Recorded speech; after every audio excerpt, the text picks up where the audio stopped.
नमस्कार, स्वागत है आपका द न्यूज पर। मैं हूं आपके साथ शिप्रा सैनी।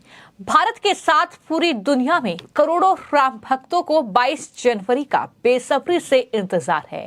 राम मंदिर की हर एक तस्वीर राम भक्तों को अपनी ओर आकर्षित कर रही है, लेकिन वहीं दूसरी तरफ राम मंदिर पर सियासी संग्राम भी जारी है।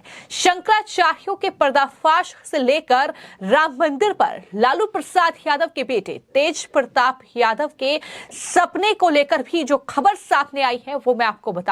लेकिन सबसे पहले बात करेंगे राम मंदिर की नई तस्वीरों की। दरअसल जो विपक्षी दल, फिर चाहे वो कांग्रेस पार्टी हो या अन्य राजनीतिक दल हो, वो राम मंदिर को आधा अधूरा बताकर राम मंदिर के उद्घाटन का जो निमंत्रण उन्हें मिला है उसे अस्वीकार कर रहे हैं। लेकिन अब राम मंदिर की ये नई तस्वीरें सामने आई हैं जो कि कांग्रेस पार्टी समेत उन विपक्षी दलों के मुंह पर करारा तमाचा है, जो लगातार ये कह रहे थे कि राम मंदिर का निर्माण आधा अधूरा है और ऐसे आधे अधूरे निर्माण में रामलला की प्राण प्रतिष्ठा नहीं हो सकती। लेकिन अब ये नई तस्वीर इस बात की गवाही दे रही है कि राम मंदिर का जो गर्भगृह है वो बनकर तैयार हो चुका है और जाहिर तौर पर सोने का दरवाजा लगाया गया है जो काफी ज्यादा भव्य नजर आ रहा है। राम मंदिर की कुछ अद्भुत तस्वीरें जो कि श्री राम जन्मभूमि ट्रस्ट की ओर से जारी की गई हैं। तस्वीरों की बात की जाए तो दरवाजे की कीमत करोड़ों रुपए बताई जा रही है और साथ ही बताया ये भी जा रहा है कि ये तो गर्भगृह में एक दरवाजा लगाया गया है, लेकिन ऐसे करीब 14 सोने के दरवाजे राम मंदिर में लगाए जाने हैं। रामलला के गर्भगृह में लगाए गए सोने के दरवाजे पर खूबसूरत नक्काशी की गई है और राम मंदिर के ये 14 खूबसूरत घुमावदार दरवाजे जो है महाराष्ट्र के सागौन से तैयार होने के बाद इनमें सोना जड़ा गया है और इन सोने के दरवाजों को हैदराबाद की एक कंपनी के कारीगरों ने तैयार किया है। तो ये भव्य तस्वीरें सामने आई हैं जिसमें खूबसूरत विष्णु कमल, स्वागत की प्रणाम मुद्रा में देवी चित्र अंकित है और साथ ही सोने का दरवाजा करीब 12 फीट ऊंचा और 8 फीट चौड़ा है। तो इस तरीके से ये दरवाजे वहां पर लगाए जाने हैं। लेकिन फिलहाल अगर बात करें गर्भगृह की तो वो बनकर तैयार है पूरी तरीके से, उसका कोई भी काम अधूरा नहीं है। जिस तरीके से लगातार जो बीजेपी के विरोधी हैं, कह सकते हैं कि जो प्रधानमंत्री नरेंद्र मोदी के विरोधी हैं, वो दरअसल राम मंदिर के इस उद्घाटन समारोह का ये कहकर विरोध कर रहे हैं कि राम मंदिर का निर्माण अधूरा है और अधूरे निर्माण कार्य में रामलला की प्राण प्रतिष्ठा नहीं हो सकती। जिसमें मैं आपको ये बता दूं कि कई शंकराचार्य भी शामिल हैं, लेकिन शंकराचार्यों को लेकर भी जो बड़ी खबर सामने आई है, जाहिर तौर पर उनका पर्दाफाश करने वाली ये खबर है। मैं आपको ये बता दूं कि पुरी और द्वारका के शंकराचार्य ने 2014 से ही प्रधानमंत्री नरेंद्र मोदी के खिलाफ अभियान चलाया हुआ है।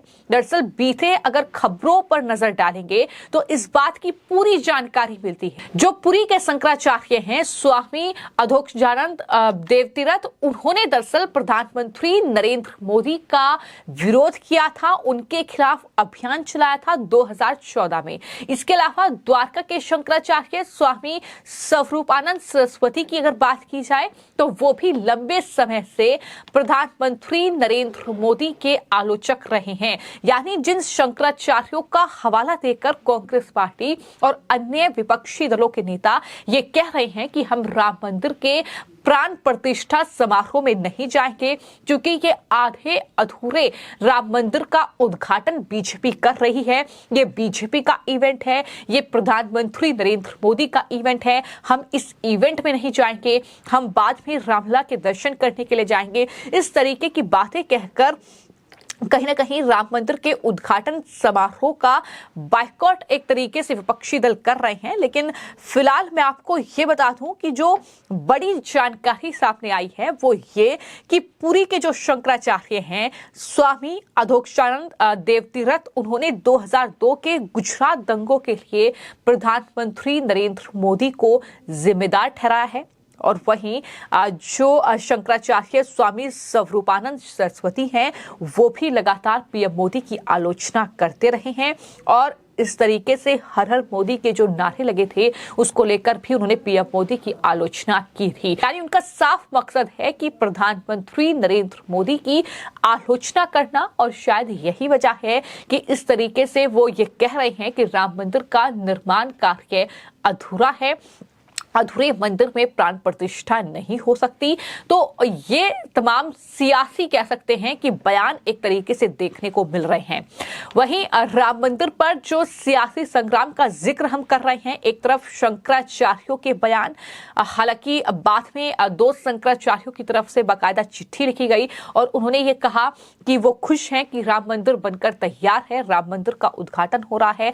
तो कह सकते हैं कि शंकराचार्य भी जिस तरीके के बयान दे रहे हैं वो कहीं ना कहीं पॉलिटिकल बयान हैं। जिस तरीके से राम मंदिर को लेकर उनके बयान सामने आए हैं और उस पर पूरा विपक्ष अब बीजेपी को घेर रहा है, लेकिन इस बीच लालू प्रसाद यादव के बेटे और बिहार सरकार में मंत्री तेज प्रताप यादव का भी राम मंदिर पर चौंकाने वाला बयान सामने आया है। तेज प्रताप यादव ने एक बार फिर से अपने सपने का जिक्र किया है। जी हां, तेज प्रताप यादव जो अपने अनोखे अंदाज और बयान के लिए जाने जाते हैं, उन्होंने कहा कि रामजी 22 को अयोध्या नहीं जाएंगे, हमको सपना आया है। उन्होंने दावा किया कि रामजी मेरे सपने में आए थे और बोल रहे थे कि ये सब कुछ ढोंग है, हम उस दिन अयोध्या नहीं जाएंगे। तो इस तरीके से तेज प्रताप यादव राम मंदिर के उद्घाटन समारोह का विरोध कर रहे हैं और इस तरीके से बीजेपी पर हमला उनकी तरफ से बोला गया और यह कहा गया कि भगवान राम जी को कोई हाईजैक नहीं कर सकता, खासतौर पर राम जी को कोई भी नहीं और राम रहीम सब एक हैं। उनकी तरफ से यह भी कहा गया कि बंगाल में साधुओं के साथ जो अत्याचार हो रहा है उसके लिए ममता बनर्जी सरकार नहीं बल्कि केंद्र सरकार जिम्मेदार है। तो तेज प्रताप यादव का ये बयान काफी ज्यादा सुर्खियां बटोर रहा है और इस तरीके का किसी के साथ मारपीट ना होना चाहिए, नहीं होना चाहिए। तो इसमें जिम्मेवार केंद्र सरकार है। जब वो इतना बात करती है, राम जी को आगे लाने का काम करती है, मंदिर बनाती है, तो उनको भी रक्षा करना चाहिए। कुछ ऐसे संत हैं जो उनके साथ नहीं हैं। चार शंकराचार्य हैं जो कि वो भी नहीं जा रहे हैं वहाँ अयोध्या में, विरोध कर रहे हैं उसका। तो वो भी तो भगवान के बहुत करीब है, भगवान का उनको दर्शन हुआ है। तो इसलिए सारे लोगों को लेकर के चलने का काम करना, किसी को दुख में मत झेलने दीजिए और किसी को छोड़िए मत, सारे लोगों को लेकर के चलने का। हाईजैक कर लिए बीजेपी राम मंदिर वाले प्रोग्राम को, लगता है कि आपको भी हाईजैक कर लीजिए। देखिए, राम जी को कोई हाईजैक नहीं कर सकता। भगवान को कोई आज तक दुनिया में पैदा नहीं हुआ है, खासकर राम जी को कोई हाईजैक नहीं कर सकता। राम रहीम सब एक हैं। तो सबसे बड़ा तो वही है एंटी। इतना साधु संत जब वहां पे, जैसा कि इन्होंने सवाल किया कि उनके साथ ये चीज हुआ, तो वहां पर क्यों नहीं जा रहे हैं? वो वहां जाकर के रक्षा करें उनका।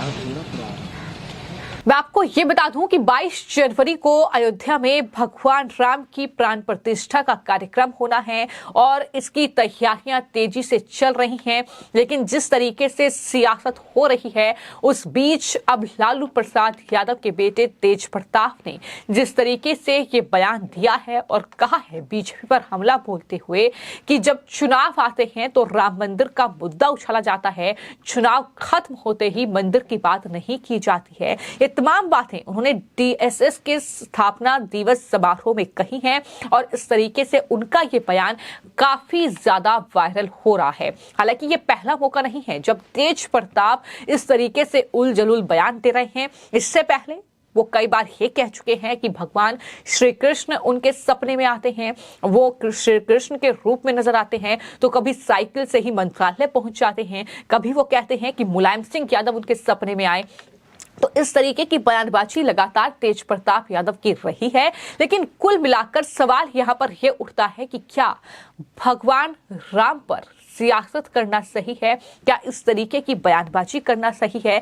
जो आरजेडी के नेता ये कह रहे हैं कि दरअसल इसको बीजेपी को इसका खामियाजा भुगतना पड़ेगा कि बीजेपी राजनीतिक रूप से भगवान राम का इस्तेमाल कर रही है, लेकिन सवाल तो ये भी पूछा जाएगा कि आखिर क्या विपक्षी दल कोई और कसर बाकी छोड़ रहे हैं इस पूरे मामले में सियासत करने में? और तमाम जनता का तो यही कहना है कि कांग्रेस पार्टी ने जिस तरीके से राम मंदिर की प्राण प्रतिष्ठा समारोह का निमंत्रण अस्वीकार किया है, उसके बाद एक बड़ा खामियाजा कांग्रेस पार्टी को और इन तमाम विपक्षी दलों को आने वाले वक्त में भुगतना पड़ सकता है, क्योंकि राम हम सबके हैं और राम मंदिर के उद्घाटन समारोह को लेकर हर एक देशवासी उत्साहित है, फिर चाहे वो किसी भी धर्म का हो। लेकिन कुछ चुनिंदा लोग हैं जो कहीं ना कहीं या तो सांप्रदायिक माहौल बिगाड़ने की कोशिश कर रहे हैं या फिर अपने वोट बैंक के लिए राम मंदिर का विरोध कर रहे हैं, राम मंदिर के उद्घाटन समारोह में नहीं पहुंच रहे हैं,